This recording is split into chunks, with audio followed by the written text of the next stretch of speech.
If you want a marriage that lasts, Marriage that lasts. if you want a marriage adventure, Nope. if you want to have fun with Nope. your wife, Nope.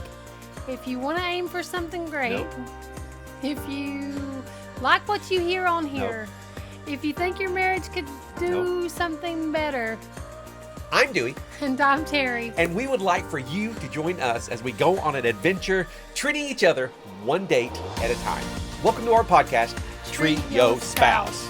All right, she's giggling because we messed this up the first time. Or she messed it up the first time. But all that to say,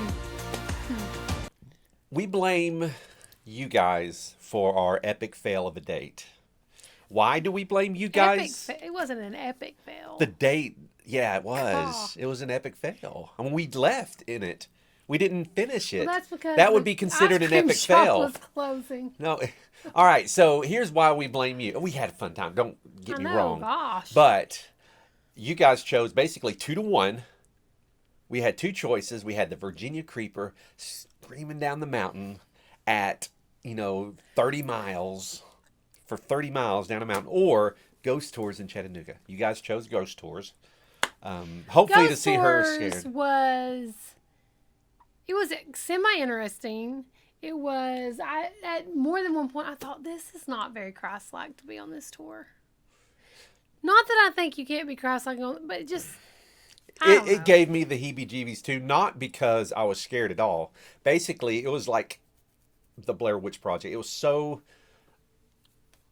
unbelievably cheesy, unbelievable, if that makes sense. It was just like, are you kidding me? And what made set uneasy with me was they actually believe these things. They actually believe, right. And they're telling people from actual belief that these things happen, and these pictures of these ghosts and all these things happened. I thought it would be more of a funny thing, and it was funny if you looked at it funnily. Is that the word? No. But it was kind of like, it got to the point where I was like, this probably wouldn't be something that I'd want my kids to do. So basically, they got us together, told us a few little things that had happened around Chattanooga. I You like take the historical photos. context. The historical thing was cool. My sister and her husband came with us, which they have a daughter. Her name is Riley, and she's 10. My sister's super protective because it's her only child. And that's the first time since they've had a daughter, so they've had a child, that they've done anything with us. Did you? Without Riley? Yeah. Yeah, we've done stuff a ton without Riley. With Riley, but that's the first couple date we've been on with my sister and her husband Tony in 10 years. Wow. Wow, right? So epic, that was awesome. We enjoyed that. And then So I did enjoy the piece of when they are telling the history of downtown Chattanooga, things that had happened at these different places where the ghosts come into play. And you don't see the ghost on the tour. You take pictures, and then once you see your photos, then you can get that if you want. Then you take the pictures, and then you go back and look at your pictures later, and there's ghosts in them. Hey, Gavin, you're on speakerphone. Hey, do y'all have any food at the house? Food? No. Yeah. No, we don't have food at the house. Food at the house. I think we got some bread and cheese, and Yeah. we haven't cooked. I made myself a Reuben sandwich for dinner. Mom, I'm just wondering if y'all had any before I come over. Are you coming over? Yeah, I'm probably spend the night. It's still super hot. Okay, yeah. Come on down. Thanks for answering my text earlier. I hope that we don't run out of time and such. You don't know what I said? Read the text, and you would. But anyway. I'm driving. I can't. Okay, well, don't do it right now while you're driving. All right, we'll see you in a little while. Love you. Love you. Love you, bye. Typical. Anyway, where were we at? I don't know, but I enjoyed the history they shared. I did not know that Al Capone actually was he on trial in Chattanooga? And they brought him to the Reed House, and they showed us the room in which he stayed with bars still on the windows. Al Capone. On the outside. We couldn't. On the outside. They wouldn't let us go inside. But it was still, that's pretty cool. And this is room 311, and you can stay there for $666 a night. It's supposedly haunted. And it's haunted, so if you want to sponsor us to stay there, $700. No. I'll stay in a room, but if you give us $700, Here's we're going to the stay deal. 7 nights at a... Here's what the haunted tours did for me. So when I'm home alone and I hear a noise, I automatically think somebody's going to break in and murder me. And so I just go to the doors and make sure all the doors are locked, and then I'm fine. And now when I'm home alone and I hear a noise, I automatically think somebody's going to murder me first. And I go make sure all the doors are locked and I'm fine. Until I think, or is that a ghost? But you don't really think that. Well, I have to convince myself it's not for a Thank minute. you, ghost tours. All right. For a second, I have to be like, there's really no ghosts. Yeah. So basically, you go through and you take pictures of these places in which have been haunted, and there people have claimed to see ghosts. My and then sister you share. was equally scared and has mentioned it as well. And it just goes back to the way we were brought up. We were brought up. I've told this already. My grandparents' property touched Chickamauga Park, right? So, like, literally, if you kept walking in their backyard, you just walked right into the Chickamauga Park. And we've heard ghost stories our entire lives. We've heard The Green Lady that lives in the tower. We should do that one day. Go to the tower at night. It's terrifying. I think we should do uplifting, fun things like go down a 30-mile mountain on bicycles. Well, you don't have a bike anymore because you wrecked your bike and you won't call to get it fixed. A call bike to that get costs so fixed. much money, and I keep saying, will you get your bike fixed? So Anyway, we can go biking. That's neither here nor there. We appreciate you guys being involved and voting on the date. It wasn't terrible, and I'm sorry that Dewey said It wasn't in the middle of. It got to be pretty boring. I enjoyed some of the historical context, but we decided to ditch the group of us that were walking through downtown Chattanooga, and we walked over and had ice cream. And lucky enough, okay, I take that back. I am so glad that y'all voted for that date because we went to get ice cream, and as we're going to get ice cream, all of a sudden we hear some bluegrass music, and there's a bluegrass band playing on stage by, where did y'all get? I think it's called Marble Slab Creamery. Or maybe and then something else. I'm like, who is this? These Butter guys are pretty Creamery? good. It It's by was the- Ricky Skaggs. It's by the I'm literally. aquarium, I guess. So it was Ricky Skaggs. You Who's kept this your man? entire conversation man? going while I was talking. That's pretty. I can't do that. I I'm can. unable to do that. I have to do it a lot. Yeah. So. Okay. Anyway, thank you for that. Ricky Skaggs was awesome. Yes. We got to chill out, eat some ice cream, and actually I had an Italian house. They had ice cream, and watch Ricky Skaggs. He's a pretty cool dude. So, great date. Wouldn't trade it at this point. Glad we walked away from it. I don't recommend the ghost tours in any form or fashion, but I do recommend dating your wife. And if it takes a ghost tour to date your spouse, then by golly, go on a ghost tour. But just don't believe it. All right? The only ghost we believe in is the Holy Ghost. Can I get an amen? No. She said no. Okay. With that said, that's going to lead right into you should set goals, right? You should set goals to date your spouse. You should set relationship goals. I would hold my book up, but I took the cover off because I don't like to have the cover on my book when I'm reading Off it. my book. You took the cover off my book and you've He lost was it. like, there's the cover. You lost the cover. So, The cover is there to protect the book. So he gets on my nerves. So with that said, we read chapter 1 of Relationship Goals, and we're going to talk about it just a little bit. So what did you think of relationship goals? Michael Todd, here, let me tell you this. And then you can talk. That's why I talk when he's continuing to talk. So here's the thing. My son turned us on. He's been begging us to read this book. That's why we picked this book next. He's been begging us, Dad, you've got to read Relationship Goals. This is like his favorite preacher, Michael Todd.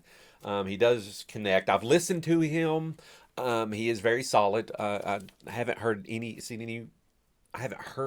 red flags, but thus far, and so far, so good. So we've got through one chapter, and we're going to talk about it. So Terry, lead us into talking about. First, I would say, when I read the first chapter, and I'm trusting that Dewey knows what he's doing. I'm trusting my son. This is all on Gavin. I don't know that it's necessarily for married people who have been married for a long time, but it could be. And so we're just going to go with it. The first chapter is talking about taking aim. So I think there's even like a video maybe that we watched one time where he talked about taking aim. And he shows this girl that's like shooting an arrow and it's just going all over the place because she doesn't know she needs to there's a goal. You should take aim at what is my target here. And so that's kind of what the first chapter is about. And so the goal, I think, of the whole chapter, like the why that he wrote it is, and I could be wrong about this, but I'm just assuming. I took notes this time. Our society sells an illusion of an intimate relationship and what that should look like through movies. And so that becomes what, if we take aim at all, that's what we're aiming for, this illusion. But as you get closer to that illusion, you realize it's not real. Right. He talked about that in the book where he talked about how the church really doesn't spend a whole lot of time talking about relationships. It don't talk a lot about dating. It doesn't talk a lot about how to build this relationship between the two of you. So he learned everything, even though he grew up in church, from watching television. I mean, he brought up Fresh Prince of Bel-Air, one of his favorite shows, and how that's how you pursue a woman, is the way the Fresh Prince would pursue women on that show. And we've talked about, when we had our son come on and his wife, they kind of mentioned the church does not do a good job of equipping young couples or young people for what marriage should look like. We've also talked about how on most sitcoms, the husband is an idiot and the wife has to be the head of the home and make all the wise choices and things like that. And we've talked about why we can't use what society tries to sell us as marriage or as relationship to be what we're taking aim for. That can't be what we aim for, what Hollywood tries to sell us and what society tries to sell us. He says that and this is what you said a minute ago, when most people think about relationships, they do not think about the church. And that's sad. Are we still recording before I go on? Of course we are. Okay. They do not think about the church, and that's sad because the church and Christ should be the model of our relationships, but we don't think about the church when we think about relationships. And that should be the first thing we think about. Even Christians don't think about the church when they think about relationships. Yeah. And it's all our fault. It's the church's fault in general. And I'm including us in this because I was thinking back, we've started at a new church recently, and we've been attending there for how long? A year, maybe? And we've been working with the youth. And how many times have we talked about dating in the youth group even? We've talked about it in our Bible with the older kids. I think we've done in our Bible okay study. Yeah, I think we have. Not a great job, but in the actual church, I don't know that we have even. And it got me thinking. Maybe we should talk about it more. Another thing I love that he talked about, and I remember this was an issue with us early on in our marriage, was perceived perfection, where we don't want to talk about anything that goes wrong with anybody. We just want to have this Instagram worthy marriage in front of people all the time. And so then when younger couples argue, or when younger couples feel like, okay, I don't want to be married to this person anymore, they think, oh my gosh, then I probably shouldn't have married them. But that's just part of marriage. Mm-hmm. And that's why marriage is a covenant and not just a commitment. Very true. Perceived perfection is what he talks about. Yep. He talked about and even the television shows that he grew up watching. He mentioned Fresh Prince of Bel-Air. That's how you pursue a woman. Are your legs tired because you've been running through my mind all day? He brought that. It's one of the quotes, and that's the way he pursued women, was the way they did. But he also watched. He mentioned another show that we used to watch all the time too, with Martin. It was called Martin, I think. But they fought all the time, and that's how he viewed marriage, was just fighting all the time. And I think we do that on that aspect, and we also do it on the perceived perfection aspect, where all these romance movies that end with like a fairy tale, and we just assume that's how marriage should be. So the name of this book is actually called Relationship Gold, and I was reading it, I was just even thinking about the title, and for years and years, for the most of our marriage, I would say, I'm a big goal person. I'm a big goal setting person. I like setting goals, and I like achieving goals when I can. But how many goals did we actually set in our relationship as a couple? None. None. Until recently, we've been thinking more that way, but we still, when we look at we don't set specific goals for our relationship. And that's one of the things that we should be taking aim doing, is us as a couple setting goals in our relationship. However, I do think there was some prevenient grace. Thank you, Jesus. Because I don't know that we ever said it out loud. Maybe we did. I don't know. I don't know if we ever said it out loud, but I do know that we said in our, both of us, maybe not at the same time, maybe we didn't even discuss it, but we said, as for me and my house, Yes. we're going to serve the Lord. Yes. So when I start to feel so bad about like how would it look different had we set goals? I'm thankful that God said, I'm not going to let you mess. You can mess other things up, but these 4 people I've entrusted you with, I'm not letting you mess them up. Yeah. I'm going to make sure that you stay focused on their aim. You're going to stay focused on their aim. So I got to give God some credit. Oh, on give that. God all the credit, because yesterday while I was running, I was thinking the exact same thing. I was thinking, thank God, we did a lot of things wrong, and we did so many things wrong, but one thing we did right was, pointing our kids to Jesus. Mm-hmm. We can always fall on that. We always, pointed them to Jesus in every issue and every problem. We took them to church, whether they wanted to go or not, whether we wanted to go or not. There's many times we did not want to go to church, but we said, we've got to, we this is the right thing to do. This is the right thing for our children, and we're going to do it. And thank God we did. Yeah. And church came above, the Lord came above, and church. So sometimes we say God, family, church, right? But church came above sports to us. I thought about that too. And I thought, okay, so I remember Haley made this basketball team. Y'all probably don't even want to hear this, but I'm telling you. Haley made this you can cut this out if it's something you want to hear. It's so hard. It takes so long to cut things out. Oh, my word. Anyway, Haley made this basketball team, and she was like a basketball star in my eyes, right? And she made this great basketball team, and they practiced on Wednesday nights. And I remember her making that basketball team, and they practiced on Wednesday nights, and we prayed about it, and we talked to her about it, and we decided that's not something you're going to do. I know this is a great opportunity for you. I know that it's just one night a week, but it's the night a week that you're being fed by the youth pastors and things, and you're going to church on Wednesday night. And I think back on that now, had we not made that decision, would she have been able to make the decision she made a couple months ago when she said, I know this soccer is a great opportunity for me, but I feel like God's saying, I want you to put me first above everything else. Yep. So. Yep. Not to say we never missed a church service for a performance or for a game. We never did. Every down, very slim. Did we? When? I think we've missed a thing or two. Not many to count. I haven't. Maybe Dewey left and went to a church service or a game or something, but.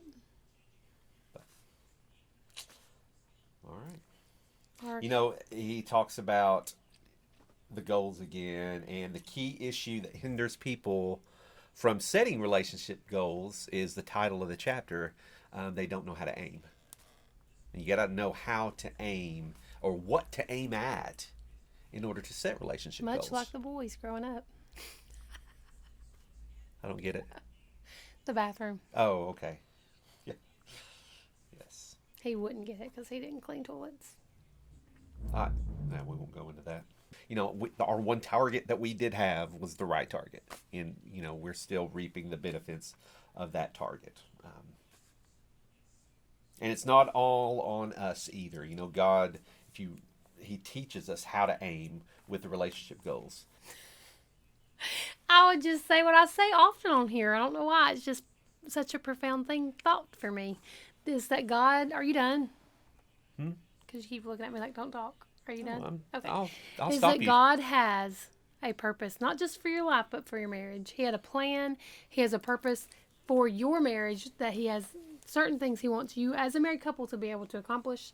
And the challenge of this chapter was the special calling God has for your marriage, right? To be still before the Lord this week.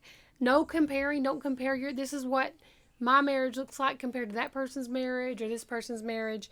But he says to quiet the loud cries of culture. so that you can hear the Holy Spirit whisper to you what His will is and what His purpose is and what He wants you to aim at for your marriage. He says that no relationship is perfect, but you can do relationship differently. Everybody, no one has a perfect relationship, so we all can find a place this week that we're going to say we're going to do this differently. And I think we should do that challenge as well. Let's think about what are our relationship goals.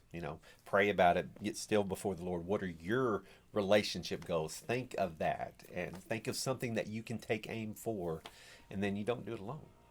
You've got God on your side. All right. Anything else? Well, next week we're going to be doing chapter 2. So if you don't have relationship goals, we encourage you to get it, read it, follow along with us as we discuss it, and maybe we can get somebody on here soon that we can discuss it with too. Wouldn't that be cool? Because we're boring, I think. You think we're getting boring? Boring, but it's always fun to have extras or have extra people to talk to learn from. And I'd like to do more of that on this podcast and get more couples involved. So it's not just us, that we can just learn from others and lean on. What kind of look am I getting right now? It's so hard for me to interpret looks sometimes. Sometimes you're just so over the top. It's I am hard for so me to not over the top. That is so not Look true. what's happening. But hey, if you What's like what you happening? see here and you want to see more, like our podcast, rate our podcast, like this YouTube channel, whatever you're watching this on, like it, subscribe to it, hit those bell notifications, and You don't ever blink is the thing, I think. oh my gosh, if you want to strengthen your marriage, Stop treating yourself and treat your spouse.